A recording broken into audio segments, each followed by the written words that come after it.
ಎಲ್ಲರಿಗೂ ನಮಸ್ಕಾರ. ಇವತ್ತು ದಾಂಡೇಲಿಯ ಪ್ರಜ್ಞಾವಂತ ಜನತೆ ಮತ್ತು ಕರ್ನಾಟಕ ರಾಜ್ಯ ಅಸಂಘಟಿತ ಕಾರ್ಮಿಕರ ಸಂಘದ ಸದಸ್ಯರು, ಕಾರ್ಮಿಕರು, ಆಟೋ ಚಾಲಕರು ಮತ್ತು ಯುವಜನರು, ಸಮಾಜ ಸೇವಕರು ನಾವೆಲ್ಲರೂ ಇಲ್ಲಿದ್ದೀವಿ. ನಾವೆಲ್ಲರೂ ಇಲ್ಲಿ ಯಾಕಿದ್ದೀವಿ ಅನ್ನೋದು ಪ್ರಶ್ನೆ ನಿಮ್ಮಲ್ಲಿ ಬರ್ಬೋದು. ನಾವಿಲ್ಲಿ ಯಾಕಿದ್ದೀವಿ ಅಂತಂದರೆ, ದೇಶವನ್ನು ಆಳುವ ಸರ್ಕಾರ ಪ್ರಜಾಸತ್ತಾತ್ಮಕ ಮೌಲ್ಯಗಳನ್ನು ಎತ್ತಿ ಹಿಡಿಯುವ ಕೆಲಸ ಮಾಡ್ತಾ ಇಲ್ಲ. ಪ್ರಜಾಸತ್ತಾತ್ಮಕವಾಗಿ ಮಾಡುತ್ತಿರುವಂಥ ಹೋರಾಟಗಳನ್ನು ದಮನ ಮಾಡ್ತಾ ಇದೆ. ಇದು ಸಂವಿಧಾನ ಬಾಹಿರಾಗಿರುವಂಥ ಕಾರ್ಯ. ಈ ರೀತಿ ಕಾರ್ಯಗಳು ದೇಶದಲ್ಲಿ ನಡೀಬಾರ್ದು. ಪ್ರತಿಯೊಬ್ಬ ಪ್ರಜೆಗೆ ಯಾರಿಗೂ ಅನ್ಯಾಯ ಆಗ್ತದೆ, ಅವರು ಧ್ವನಿ ಎತ್ತುವ ಹಕ್ಕು ನಮ್ಮ ಸಂವಿಧಾನ ನಮಗೆ ಕೊಟ್ಟಿದೆ. ಆದರೂ ಕೂಡ ದೆಹಲಿಯ ಜಂತರ್ ಮಂತರ್ನಲ್ಲಿ ಇವತ್ತು ಏನು ವಿದ್ಯಾರ್ಥಿ ಯುವಜನರು ಹೋರಾಟ ಮಾಡ್ತಾ ಇದ್ದಾರೆ, ಅವರಿಗೆ ಅವ್ರ ಮೇಲೆ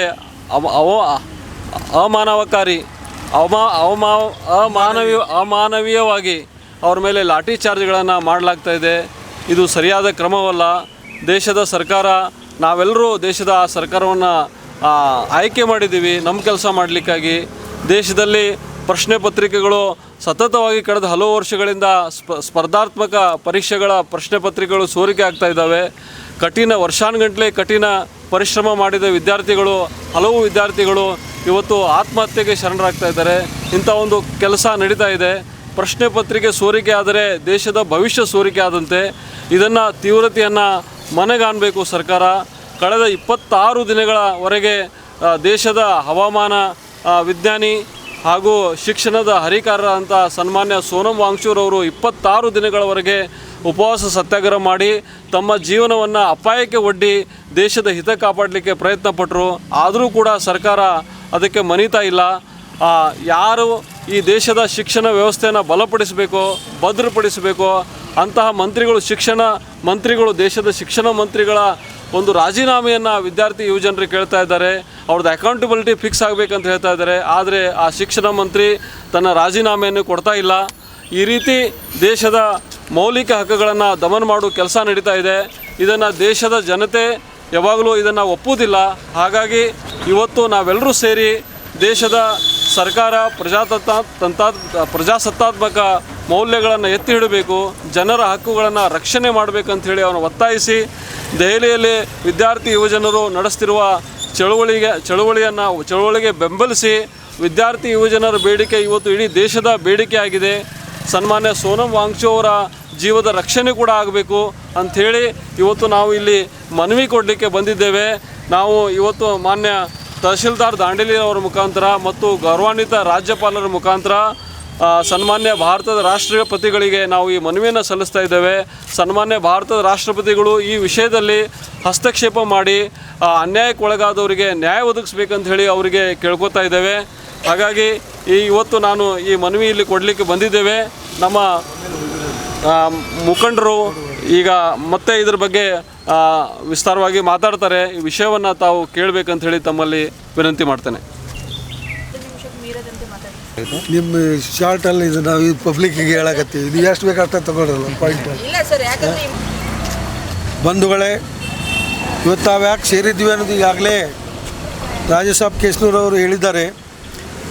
ನಮ್ಮ ದೇಶದ ಭವಿಷ್ಯವನ್ನು ಬರಿತಕ್ಕಂಥ ವಿದ್ಯಾರ್ಥಿಗಳು, ಆ ವಿದ್ಯಾರ್ಥಿಗಳ ನೀಟ್ ಪರೀಕ್ಷೆಯನ್ನು ಬರೆದಾಗ ಆ ನೀಟ್ ಪರೀಕ್ಷೆಯು ಕೂಡ ಅವ್ಯವಹಾರವಾಗಿ ಪ್ರಾಮಾಣಿಕವಾಗಿರ್ತಕ್ಕಂಥ ಅನೇಕ ವಿದ್ಯಾರ್ಥಿಗಳು, ಕೋಟ್ಯಾಂತರ ವಿದ್ಯಾರ್ಥಿ, ಎಷ್ಟೋ ಜನ ಬೀದಿಗೆ ಬಂದು ಹೋರಾಟ ಮಾಡುವಂಥ ಸ್ಥಿತಿ. ಇದಕ್ಕೆ ಕಾರಣ ಯಾರಂತ ಹೇಳಿದರೆ ಕೇಂದ್ರ ಸರ್ಕಾರ, ವಿಶ್ವಗುರು ಅಂತಕ್ಕಂಥ ಮಹಾನ್ ಮೋದಿ ಸಾಹೇಬರು ಸರ್ಕಾರ. ಪ್ರಧಾನ ಅಂತಕ್ಕಂಥ ಅವರು ಶಿಕ್ಷಣ ಸಚಿವರು ಇಡೀ ಯುವ ಸಮೂಹವೇ ಅಲ್ಲಿ ಹೋರಾಟ ಮಾಡಿ ಒಂದು ನಮಗೆ ನ್ಯಾಯ ಕೊಡಿಸಿ ಶಿಕ್ಷಣವನ್ನು ಅಗದಿ ಪಾರದರ್ಶಕವಾಗಿ ಮಾಡಿ, ಯಾರು ಶ್ರಮ ವಹಿಸಿ ಅವ್ರು ಓದ್ತಾರೋ ಅವರಿಗೆ ಸರಿಯಾದಂಥ ಅವರಿಗೆ ಫಲಿತಾಂಶ ಸಿಗಬೇಕು. ಬಡವರು ಎಷ್ಟೋ ಜನ ಇವತ್ತು 21 ಜನ ಇವತ್ತು ವಿದ್ಯಾರ್ಥಿಗಳು ಸುಸೈಡ್ ಮಾಡಿಕೊಂಡು ಸಾಯ್ತಾರೆ. ಆ 21 ಜನ ವಿದ್ಯಾರ್ಥಿಗಳು ನಮ್ಮ ದೇಶದ ಭವಿಷ್ಯಗಳು. ಎಷ್ಟೋ ಜನ ವಿಜ್ಞಾನಿಗಳಾಗ್ಬೋದಾಗಿತ್ತು, ಎಷ್ಟೋ ಜನ ಇಂಜಿನಿಯರ್ಸ್ ಆಗ್ಬೋದಾಗಿತ್ತು, ಎಷ್ಟೋ ಜನ ಡಾಕ್ಟರ್ಸ್ ಆಗ್ಬೋದಾಗಿತ್ತು. ಆ ಭವಿಷ್ಯವನ್ನು ಇವತ್ತು ಕರಾಳವಾಗಿ ನಮ್ಮ ಕೇಂದ್ರ ಸರ್ಕಾರ ಇವತ್ತು ತುಚ್ಛವಾಗಿ ನೋಡಿ ಇವತ್ತಾದರೂ ಕೂಡ ಅವ್ರ ಮೇಲೆ ಲಾಠಿ ಪ್ರಹಾರ ಮಾಡಿ ಗನ್ನನ್ನು ಪ್ರಯೋಗಿಸಿ ಅನೇಕ ವಿದ್ಯಾರ್ಥಿಗಳಿಗೆ ಗಾಯ ಮಾಡಿ ಅವರಿಗೆ ಉತ್ತರ ಕೊಡ್ತಾ ಇದೆ ಅಂತ ಹೇಳಿದರೆ ನಾವು ವ್ಯವಸ್ಥೆಯಲ್ಲಿ ಇದೆಯೋ ಇಲ್ಲವೋ ಅಂತಕ್ಕಂಥ ಪ್ರಶ್ನೆ ಮಾಡುವಂಥ ಇವತ್ತು ಅನಿವಾರ್ಯತೆ ನಮಗಿದೆ. ಯಾವ ಯುವಜನಾಂಗ ಮೋದಿ ಸರ್ಕಾರವನ್ನು ಎಲ್ಲರೂ ಹುರುಪಿನಿಂದ ಆರಿಸಿ ತಂದರು, ಅದೇ ಆ ಜನಾಂಗಕ್ಕೆ ಕೊಡ್ತಕ್ಕಂಥ ಉತ್ತರ ಇವತ್ತು ಪ್ರಧಾನಮಂತ್ರಿಯವರು ಮಾಡ್ತಾ ಇದ್ದಾರೆ. ಅಮಾನವೀಯವಾಗಿ ಲಾಠಿ ಏಟನ್ನು ಮಾಡ್ತಾ ಇದ್ದಾರೆ. ಅವರು ಯಾರಿಗೆ ಕೇಳಬೇಕು? ಅವರು ಶಾಂತಿಯುತವಾಗಿ ಹೋರಾಟ ಮಾಡಬೇಕಾದ್ರೆ ಲಾಠಿ ಚಾರ್ಜ್ ಮಾಡಿ ಕಳಿಸ್ತಾ ಇದ್ದಾರೆ. ಇವತ್ತು ಇಡೀ ದೇಶಾದ್ಯಂತ ಅನೇಕ ಪ್ರಾಜ್ಞರು, ಅನೇಕ ಆಟಗಾರರು, ಸಚಿನ್ ತೆಂಡೂಲ್ಕರ್ ಅಂಥವರು ಕೂಡ ಯಾವಾಗೂ ಮಾತಾಡಲಾರ್ದವ್ರು ಇವತ್ತವರು ಅತ್ಯಂತ ನೋವಿನಿಂದ ಹೇಳಿದ್ದಾರೆ, ಇದು ನಮ್ಮ ವ್ಯವಸ್ಥೆ ಬದಲಾಗಬೇಕು, ನಮ್ಮ ಯುವಜನಕ್ಕೆ ನಾವು ಸರಿಯಾದಂಥ ಮಾರ್ಗದರ್ಶನ ಬೇಕು, ಈ ರೀತಿ ಅನ್ಯಾಯ ಆಗಬಾರ್ದು ಅಂತ ತಿಳ್ಕೊಂಡು ಅವರು ಕೂಡ ಹೇಳಿದ್ದಾರೆ. ಇಡೀ ದೇಶದಲ್ಲಿ ಇವತ್ತು ಯುವಜನಾಂಗ ಎಲ್ಲರೂ ಜಾಗೃತರಾಗಿ ಮೋದಿಯವರು ಇಷ್ಟಿದ್ರೂ ಕೂಡ ಮೌನಿ ಬಾಬಾ ಆಗಿ ಮೋದಿಯವರು ಒಂದೇ ಒಂದು ಉತ್ತರ ಕೊಡ್ತಾ ಇಲ್ಲ. ಏನು ಆ್ಯಕ್ಷನ್ ತೊಗೊಂಡಿದ್ದೀವಿ, ನಾವು ಏನು ಮಾಡ್ತಾ ಇದ್ದೀವಿ ಅನ್ನೋದು ಕೂಡ ಉತ್ತರ ಕೊಡ್ತಾ ಇದ್ದಾರೆ. ನಿನ್ನೆ ರಾತ್ರಿ ಒಂದು ವಿಡಿಯೋ ಇದನ್ನು ಮಾಡಿ ಪಾಪ ಅಂಥ ಒಂದು ಮಹಾನ್ ಜ್ಞಾನಿ ಆದಂಥ ಅವರು ಸೋನು ಅವ್ರನ್ನ ಎಬ್ಬಿಸ್ಕೊಂಡು ಒತ್ತಾವಾಗಿ ಎಬ್ಬಿಸ್ಕೊಂಡು ಆಸ್ಪತ್ರೆಯಲ್ಲಿ ಹೋಗಿ ಅವರಿಗೆ ವಿಡಿಯೋ ಇದನ್ನು ಮಾಡಿಕೊಂಡು ಅವರಿಗೆ ಉಪವಾಸವನ್ನು ತ್ಯಜಿಸಲಿಕ್ಕೆ ಹೇಳ್ತಾರೆ. ಇಂಥ ಒಂದು ಡಿಕ್ಟೇಟರ್ಶಿಪ್ಪು, ನಾವು ಡಿಕ್ಟೇಟರ್ಶಿಪ್ ಅಂದರೆ ಹಿಟ್ಲರ್ ಅಂತಕ್ಕಂಥ ಒಂದೇ ಒಂದು ನಮ್ಮ ನೆನಪು ನಾವು ಓದಿದ ಪ್ರಕಾರ ಅವ್ರು ನಾವು ಕಣ್ಣಾರೆ ಕಾಣ್ತಾ ಇದ್ದೀವಿ. ಇದು ಒಂದೇ ಉದಾಹರಣೆ ಅಲ್ಲ. ಆಸಾಮದಲ್ಲಿ ಎಷ್ಟೋ ಒಬ್ಬ ದಲಿತ ಮಹಿಳೆಯನ್ನು ಬತ್ತಲೆಯಾಗಿ ಕರ್ಕೊಂಡು ಬಂದರು, ಅವಾಗೇನೂ ಮಾಡಲಿಲ್ಲ. ಅನೇಕ ಉದಾಹರಣೆಗಳು ದೇಶದಲ್ಲಿ ನಡೀತಾ ಇದ್ದರು, ಒಂದು ಯಾವುದೇ ಆ್ಯಕ್ಷನ್ನು ಆಗ್ತಾ ಇಲ್ಲ. ಕೇವಲ ಹೊರದೇಶಕ್ಕೆ ಹೋಗಿ ಪ್ರಚಾರ ಗಿಟ್ಟಿಸಿ ವಿಶ್ವಗುರು ಅಂತಕ್ಕಂಥ ಒಂದು ಈ ಕಾಯಕ ಮಾಡ್ತಾ ಇದ್ದಾರೆ. ಇದಕ್ಕೆ ಸರಿಯಾದಂಥ ಪ್ರತಿಫಲ ಸಿಕ್ಕೇ ಸಿಗುತ್ತೆ ಅಂತಕ್ಕಂಥ ವಿಶ್ವಾಸದೊಂದಿಗೆ ನಾವು ರಾಷ್ಟ್ರಪತಿಯವರಿಗೆ ಮನವಿಯನ್ನು ಕೊಟ್ಟು ಇಂಥ ಆ ಪ್ರಧಾನ ಆಗಿರ್ತಕ್ಕಂಥ ಅವರು ಶಿಕ್ಷಣ ಮಂತ್ರಿ ಆಗಿರ್ತಕ್ಕಂಥ ಅವ್ರನ್ನ ಕೂಡಲೇ ವಜಾಗೊಳಿಸಬೇಕು ಮತ್ತು ನರೇಂದ್ರ ಮೋದಿಯವರು ಈ ದೇಶದ ಯುವಕರಿಗೆ, ಈ ದೇಶದ ಜನರಿಗೆ ಅವರು ಕ್ಷಮೆ ಕೇಳಬೇಕು ಅಂತ ತಿಳ್ಕೊಂಡು ನಾವು ಒತ್ತಾಯ ಮಾಡಿ ಇವತ್ತಿನ ಈ ಸಭೆಗೆ ನಾವು ಬಂದಿದ್ದೇವೆ. ನಾವು ಮನವಿಯನ್ನು ಅರ್ಪಿಸಲಿದ್ದೇವೆ. ಮುಂದಿನ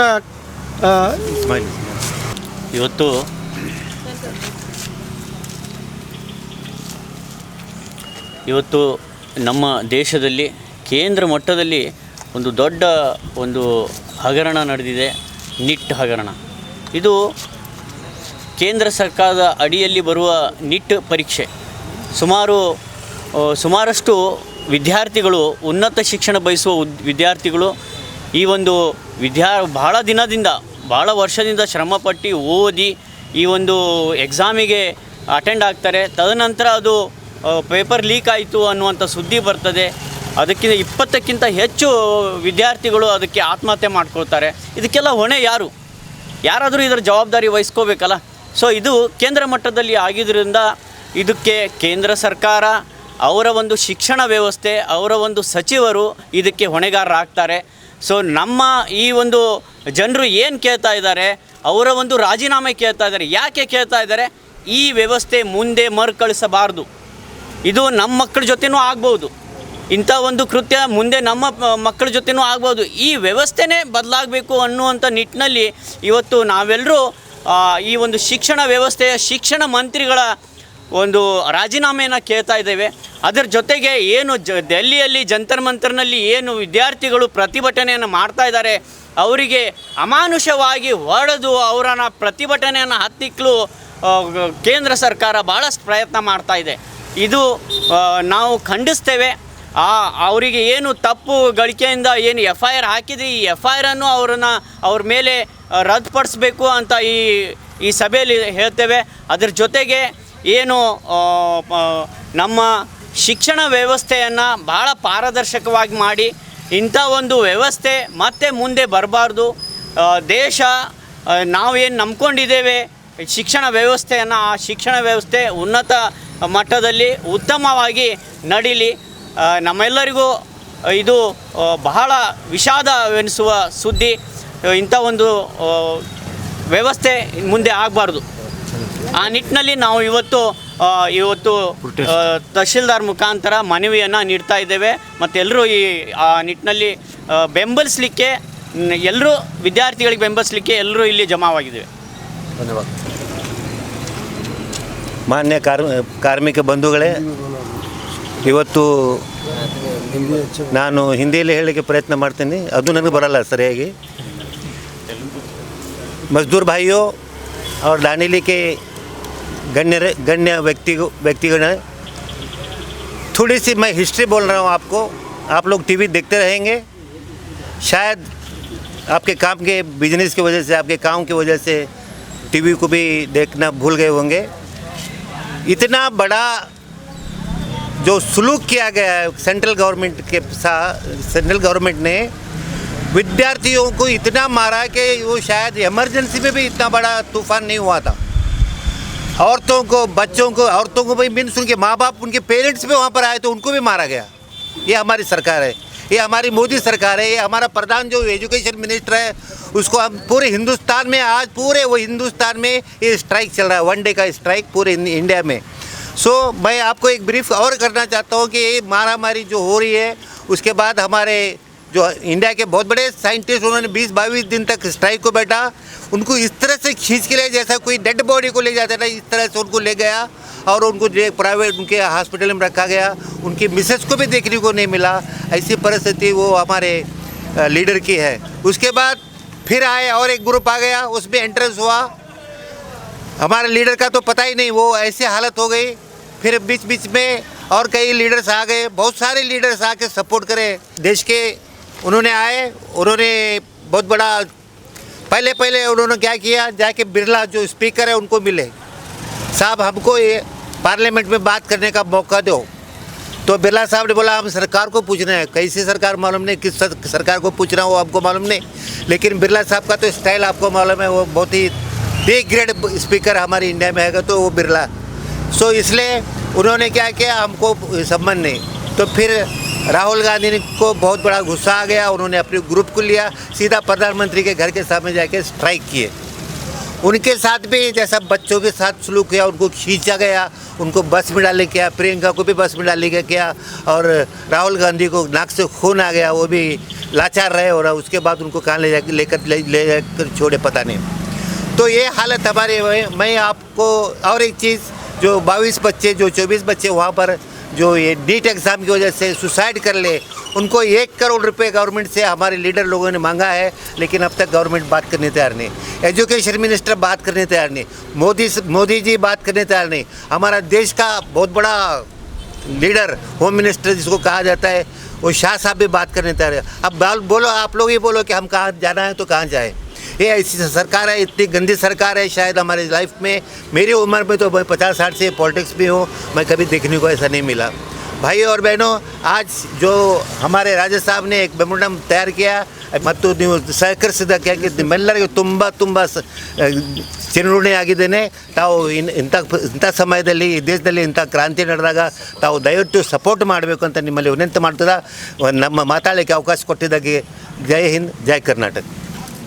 ಈಗ ನಮ್ಮ ಮನವಿ ಸ್ವೀಕಾರ ಮಾಡಲಿಕ್ಕೆ ಸನ್ಮಾನ್ಯ ಶಿರಸ್ತೇದಾರ್ ಸಾಹೇಬರು ಬಂದಿದ್ದಾರೆ. ಅವರಿಗೆ ನಾವು ನಮ್ಮ ಮನವಿಯನ್ನು ಸಲ್ಲಿಸ್ತೇವೆ. ಈ ಮನವಿಯನ್ನು ಓದ್ತೇನೆ. ವಿದ್ಯಾರ್ಥಿ ಯುವಜನರು ಬರೀ ಕೇಳಿದ್ದು ಶಿಕ್ಷಣ ಮಂತ್ರಿಯ ರಾಜೀನಾಮೆ, ಮತ್ತೇನೂ ಕೇಳಿಲ್ಲ. ಆದರೆ ಅವರು ಶಿಕ್ಷಣ ಮಂತ್ರಿ ರಾಜೀನಾಮೆ ಕೊಡಲಿಕ್ಕೆ ತಯಾರಾಗ್ತಾ ಇಲ್ಲ. 26 ದಿನ ಒಬ್ಬ ವಿಜ್ಞಾನಿ, ನಮ್ಮ ದೇಶದ ವಿಜ್ಞಾನಿ ಸೋನಮ್ ವಾಂಗ್ಚು ಅವರು ಉಪವಾಸ ಸತ್ಯಾಗ್ರಹ ಮಾಡಿ ತಮ್ಮ ಪ್ರಾಣವನ್ನು ಅಪಾಯಕ್ಕೆ ಒಡ್ಡಿದ್ರು. ಆದರೂ ಈ ನಮ್ಮ ಶಿಕ್ಷಣ ಮಂತ್ರಿ ರಿಜೈನ್ ಕೊಡ್ತಾ ಇಲ್ಲ. ಇದನ್ನು ಖಂಡಿಸಿ ಮತ್ತು ವಿದ್ಯಾರ್ಥಿ ಯುವಜನರು ಏನು ನ್ಯಾಯವಾದ ಪ್ರೊಟೆಸ್ಟ್ ಮಾಡ್ತಾ ಇದ್ದಾರೆ, ಅದನ್ನು ಬೆಂಬಲಿಸಿ ನಾವು ಇವತ್ತು ಒಂದು ಮನವಿಯನ್ನು ಕೊಡ್ತಾ ಇದ್ದೇವೆ. ಆ ಮನವಿಯನ್ನು ನಾನು ಓದ್ತೇನೆ. ಇವರಿಗೆ ಸನ್ಮಾನ್ಯ ರಾಷ್ಟ್ರಪತಿಗಳು, ರಾಷ್ಟ್ರಪತಿ ಭವನ ನವದೆಹಲಿ, ಮಾನ್ಯ ತಹಶೀಲ್ದಾರ್ ದಾಂಡೇಲಿರವರ ಮುಖಾಂತರ ಸನ್ಮಾನ್ಯರೇ, ವಿಷಯ ಸನ್ಮಾನ್ಯ ಸೋನಮ್ ವಾಂಗ್ಚುಕ್ ರವರ ಮತ್ತು ಚಳವಳಿ ನಡೆಸುತ್ತಿರುವ ವಿದ್ಯಾರ್ಥಿ ಯುವಜನರ ಬೇಡಿಕೆಗಳನ್ನು ಈಡೇರಿಸಲು ಮತ್ತು ಚಳವಳಿಗಾರರ ಪ್ರಜಾಸತ್ತಾತ್ಮಕ ಹಕ್ಕುಗಳನ್ನು ರಕ್ಷಿಸಲು ತಮ್ಮ ಹಸ್ತಕ್ಷೇಪಕ್ಕಾಗಿ ಮನವಿ ಸಲ್ಲಿಸುತ್ತಿರುವ ಕುರಿತು. ಸನ್ಮಾನ್ಯರೇ, ಈ ಮೂಲಕ ತಮ್ಮಲ್ಲಿ ಕೇಳಿಕೊಳ್ಳುವುದೇನೆಂದರೆ, ದೇಶದ ಹೆಮ್ಮೆಯ ಪುತ್ರ, ಹವಾಮಾನ ವಿಜ್ಞಾನಿ ಮತ್ತು ಶಿಕ್ಷಣ ಕ್ರಾಂತಿ ಹರಿಕಾರರು ಹಾಗೂ ಸಮಾಜ ಸೇವಿಗಳು ಆದ ಸನ್ಮಾನ್ಯ ಶ್ರೀ ಸೋನಮ್ ವಾಂಗ್ಚುಕ್ ರವರು 26 ದಿನಗಳವರೆಗೆ ಉಪವಾಸ ಸತ್ಯಾಗ್ರಹ ಮಾಡಿ ದೇಶದ ಹಿತಕ್ಕಾಗಿ ತಮ್ಮ ಪ್ರಾಣವನ್ನು ಪ್ರಾಣವನ್ನು ಅಪಾಯಕ್ಕೆ ಒಡ್ಡಿರುವುದು ತಮಗೆ ತಿಳಿದ ವಿಷಯವಾಗಿದೆ. ಶ್ರೀ ಸೋನಂ ವಾಂಗ್ಚುಕ್ ರವರು ಮತ್ತು ದೇಶದ ವಿದ್ಯಾರ್ಥಿಗಳು ಮತ್ತು ಯುವಜನರು ನಡೆಸುತ್ತಿರುವ ಶಾಂತಿಯುತ ಚಳವಳಿಯನ್ನು ನಾವು ಬೆಂಬಲಿಸುತ್ತೇವೆ. ಶಾಂತಿಯುತವಾಗಿ ಚಳವಳಿ ನಡೆಸುತ್ತಿರುವ ವಿದ್ಯಾರ್ಥಿಗಳ ಮೇಲೆ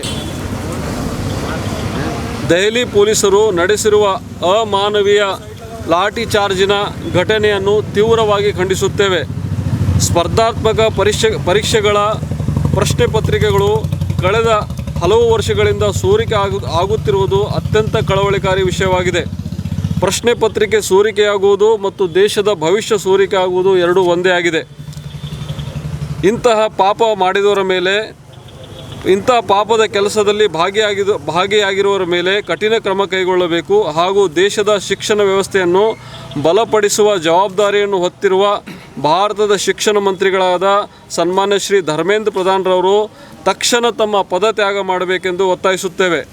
ಹಾಗೂ ಪ್ರಜಾಪ್ರಭುತ್ವದ ಹಕ್ಕುಗಳನ್ನು ಎತ್ತಿ ಹಿಡಿಯಲು ಸರ್ಕಾರ ಮತ್ತು ಚಳವಳಿಗಾರರ ನಡುವೆ ರಚನಾತ್ಮಕ ಸಂವಾದವನ್ನು ಏರ್ಪಡಿಸಿ ಪ್ರಜಾಸತ್ತಾತ್ಮಕ ಮೌಲ್ಯಗಳ ಮತ್ತು ನಾಗರಿಕರ ಶಾಂತಿಯುತ ಅಭಿವೃದ್ಧಿ ಹಕ್ಕುಗಳನ್ನು ರಕ್ಷಿಸಲು ತಾವು ತ್ವರಿತ ಕ್ರಮ ಕೈಗೊಂಡು ದೇಶದ ವಿದ್ಯಾರ್ಥಿಗಳ ಭವಿಷ್ಯವನ್ನು ಭದ್ರಪಡಿಸಬೇಕೆಂದು ತಮ್ಮಲ್ಲಿ ವಿನಮ್ರಪೂರ್ವಕವಾಗಿ ವಿನಂತಿ ಮಾಡುತ್ತೇವೆ. ವಂದನೆಗಳೊಂದಿಗೆ